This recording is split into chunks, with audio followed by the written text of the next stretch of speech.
Danes smo imeli prvo konstitutivno sejo preiskovalne komisije o ugotavljanju zlorab v slovenskem bančnem sistemu ter ugotavljanju vzrokov in odgovornosti za že drugo sanacijo bančnega sistema v samostojni Sloveniji.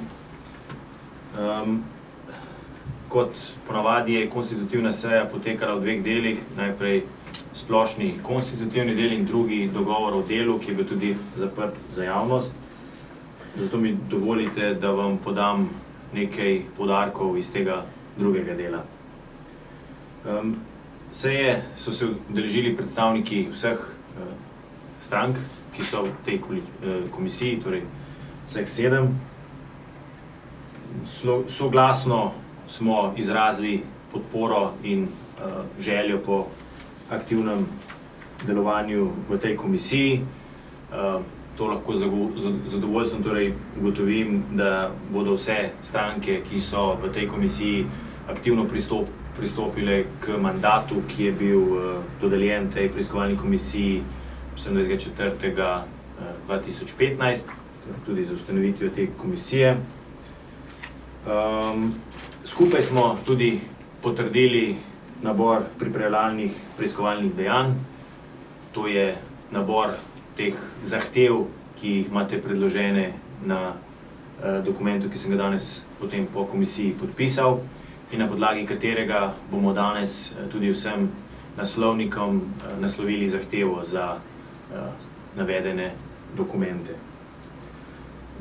Večino razprave je potekalo v zvezi z sodelovanjem ali pa odzivom teh deležnikov oziroma institucij, nadzornih organov, podjetij, od katerih bomo zahtevali te dokumente.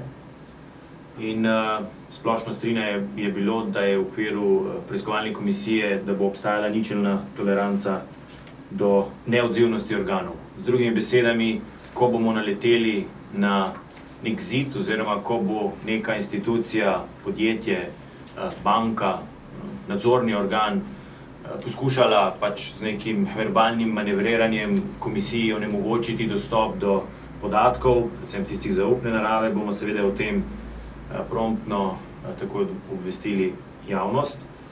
Želimo v tem pogledu imeti nek skupni konsens, da bo ravno ta javni pritisk in pritisk vseh strank, ki so vključene v to preiskovalno komisijo, jasno dal znamenje, da so pač časi drugačni, da tokrat skrivanje za nekimi frazami bančne tajnosti ob tem, da so davkoplačevalci svojega žepa že namenili skoraj 5 milijard evrov, pač ni na mestu in da tudi mi v preiskovalni komisiji takega ravnanja ne bomo odobravali. V tem primeru naj še enkrat opozorim na odločitev Ustavnega sodišča, ki je v svoji odločbi UI 50/2011 zapisalo, da je ustavno zajamčena pooblastila dajo parlamentarni preiskovalni komisiji lastnost oblasti ali vsaj oblastnim, sodnim organom podoben položaj.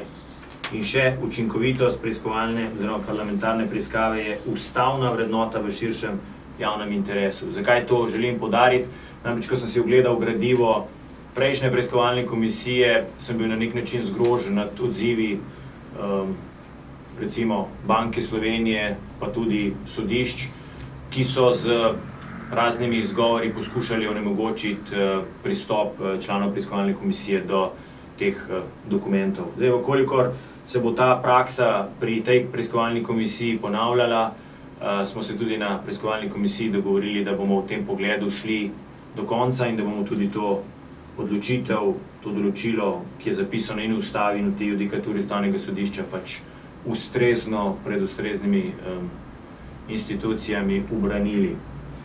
Hkrati pa smo govorili tudi o vprašanju anonimnih prijav. Veste, da imajo recimo preiskovalne komisije različna stališča do tega. Ena od komisij je rekla, da se z anonimnimi prijavami ne bo ukvarjala. Naše stališče je v tem mora biti malce drugačno, namreč, ali pa za odtenek drugačno, namreč preiskovalna ravnanja in dejanja ne bodo temeljila na anonimkah. Lahko pa anonimke v kakšnih pogledih ali pa kakšnih konkretnih primerih nakažejo neko slabo prakso, na podlagi katere lahko potem preiskovalna komisija od pristojnih organov zahteva ustrezne dokumentacije. Zato, kot sem rekel, delo komisije ne bo temeljilo na anonimnih prijavah, lahko pa te anonimne prijave komisiji pomagajo pri delu. Na podlagi današnjega sklepa preiskovalne komisije bodo tako naslovnikom iz tega nabora pripravljalnih preiskovalnih dejanj poslani dopisi. Čas za pripravo odgovorov bo 3 tedne, potem bomo pa v preiskovalni komisiji odločili bodisi k ponovnem pozivu, če bo neko zavlačevanje, potem se mi tudi v kratkem torej srečamo, v nasprotnem primeru pa bodo člani komisije preučili prispelo gradivo in bomo v začetku septembra nadaljevali z delom.